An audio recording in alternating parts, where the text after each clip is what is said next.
Hey guys, welcome to News to Astonish, and today I'm going to be reviewing Pokemon Sword and Shield. So, I bought the double pack for Pokemon Sword and Shield, obviously from one for me and one for my girlfriend. I haven't really beaten the game yet, but my girlfriend has already progressed ahead of me. She's already almost done with the game. But I decided to do a game review, so I'm almost done with the game. I already got 7 badges, got one more badge to go, and then off the challenge to Pokemon League. But I want to talk to you guys about the game, and I want to talk to you about the things that I like and the things that I don't like, and overall give you my overall criticism of the game. So right off the bat, it's a Pokemon game. Come on, guys. It's really fun. These games are well known to be really fun.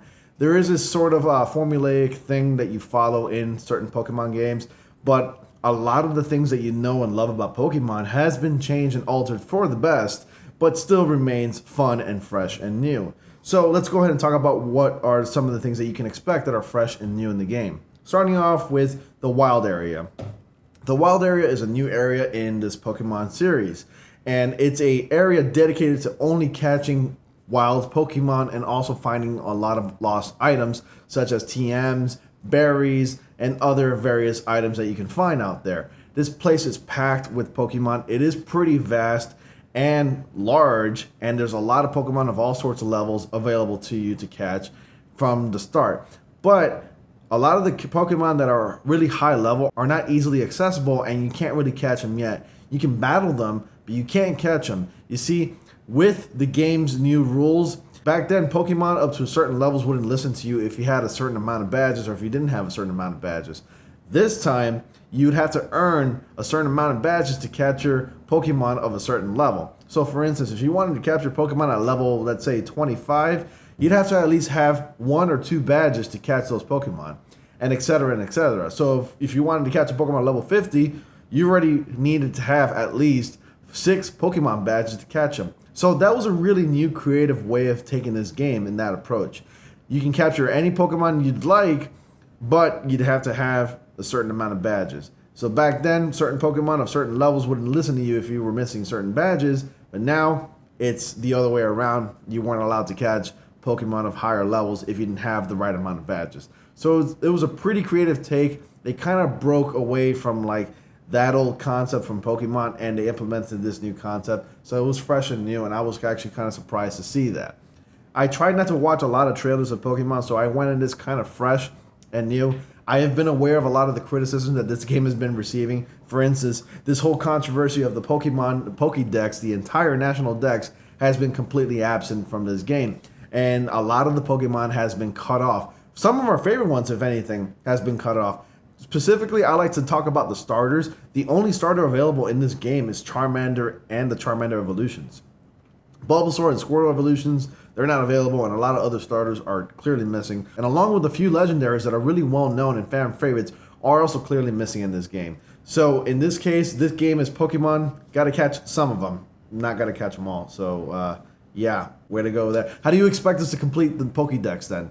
When this game says complete the Pokédex, does it mean complete the Galar region Pokédex? Meaning catch what you can, like basically what's available?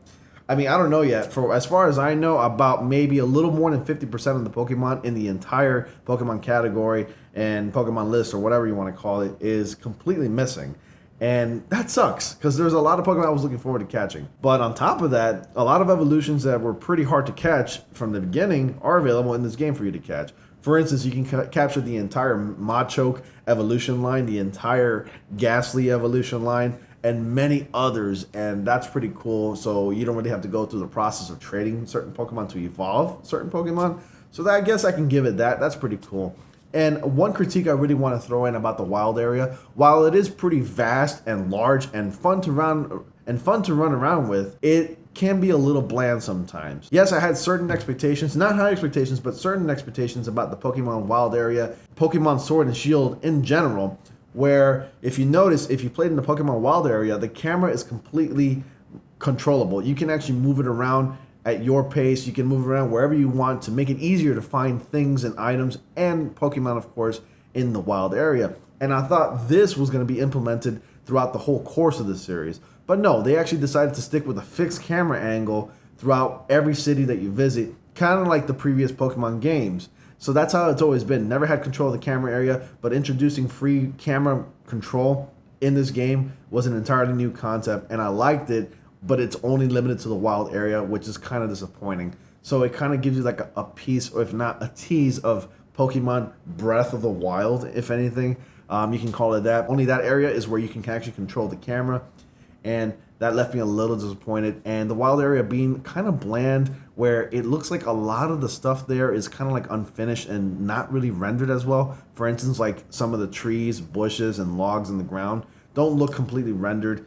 I mean, I had higher expectations as far as graphics goes, because this is the first Pokemon game in the main series to receive the 1080p treatment, 720p, albeit on handheld mode, but 1080p on a television. So the game does look decent. It does look cleaner. A lot of the characters look sharper. Of course, there's Pokemon for the first time in the main series in the overworld view. So they actually took that concept from Pokemon Let's Go Pikachu and Let's Go Eevee, and they implemented that, and they decided to put Pokemon in the overworld view, so that way you can actually see Pokemon out there when you're running around, to give the world that full of Pokemon kind of feel to it. Because in previous games, the world kind of felt empty. I mean, it's a world full of Pokemon. You would expect to see a lot of Pokemon just running around in the wild. And this made it feel like you're in the anime, where you can actually see Pokemon in full view in the overworld. So I appreciate that. And now I guess from moving forward, Pokemon are going to be in the overworld view. That is to say that you still do get surprise attacks and surprise random encounters from certain Pokemon. So those are always fun. I'm glad they still implemented the random encounters, but you'd have to go to a specific spot in like the tall grass to see it like shaking. And then you get this gigantic colorful exclamation mark, wondering what it is until you actually encounter it in the battle. So it's pretty cool that you will get those hidden gems in the wild as well. But remember, those random encounters, you'd have to actually approach those random encounters, that being the actual shaking bushes and the tall grass. So that's pretty cool that they implemented that as well.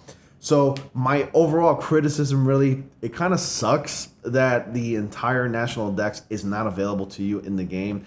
And the wild area, not exactly what I expected to be. It is pretty vast and large, but it is kind of bland in a way, and it does kind of look unfinished and unrendered. But it doesn't really bother me as much. I mean, this game overall is pretty gorgeous. I love the cities. Every single city that you visit is amazing and gorgeous. And let's talk about the Pokemon gym battles real quick, because those are like the highlights. At first, when I first saw the trailers for the Pokemon Dynamax trailer and the Gigantamax, I thought like this is another gimmick. This is kind of like, you know, it's not as cool as Mega Evolution or the Alolan forms from the Pokemon Alolan regions. But I'm like, Pokemon just being supersized, big deal. But no, it's kind of like similar to Z-moves, where like when you Gigantamax these Pokemon, they have these maximum like powerful attacks, and these Pokemon can only stay Gigantamaxed for 3 turns. So that's pretty cool. And every time that you get to Gigantamax, and this is only in gym battles and raid battles in the wild area, by the way, when you get to Gigantamax in the gym battles, the energy is really pumping. I'm talking about the music. Oh my god, the gym music is awesome. I love the gym music. I thought that this was going to be kind of a gimmick, and I wasn't really going to enjoy it. But you know, I'm glad that I'm wrong about it. You know, I did have low expectations about the Gigantamax, because at first it didn't really catch my attention, but it really grew on to me over time after battling, you know, gym after gym. You know, it was my favorite part of the battle. You know, you start off the battle with, you know, your first few Pokemon, and the gym leader as well starts off with the battle with his first few Pokemon until he goes ahead and summons his best Pokemon, and he just Gigantamaxes it. The music just changes, and overall the energy changes, and it makes you feel good. And it's very reminiscent of, like, you know, football, because this game is really, of course, based on the UK. And when I say football, I mean soccer. I mean, we Americans call it soccer, so come on. I don't really talking about the football, the one where you kick, you know, and throw with your hands. So I'm going to call it football in this case for you guys out there who are huge soccer fans.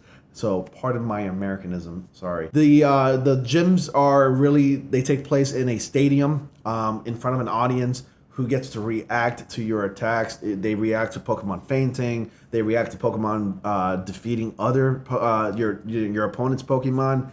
And they react to, of course, Pokemon Dynamaxing, which is really cool. And it kind of gives you that, it makes you feel like you're in this presence in front of an audience, doing a battle, and it's awesome. It's really surreal. I really like it. Overall, the game is gorgeous to look at. It's fun to play. It's a Pokemon game. I mean, it kind of follows a similar formula pattern, but overall, it's kind of different because there's a lot of elements to this game that make the game, fresh and new, and still yet somewhat familiar from the old, to the old games. So I'm gonna give this game an overall a B minus. It is enjoyable. I have yet to finish the game, of course, and yeah, those are my initial impressions and overall thoughts of Pokemon Sword and Shield. So guys, let me know if you've played Pokemon Sword and Shield and what did you think of it. If you haven't already, please go ahead and get the game. It's a lot of fun. Despite a lot of the controversies you're hearing about this game, I say ignore it and just throw it out the window and just go get the game. It's a Pokemon game, guys. It's really fun. I'm telling you this as a fan,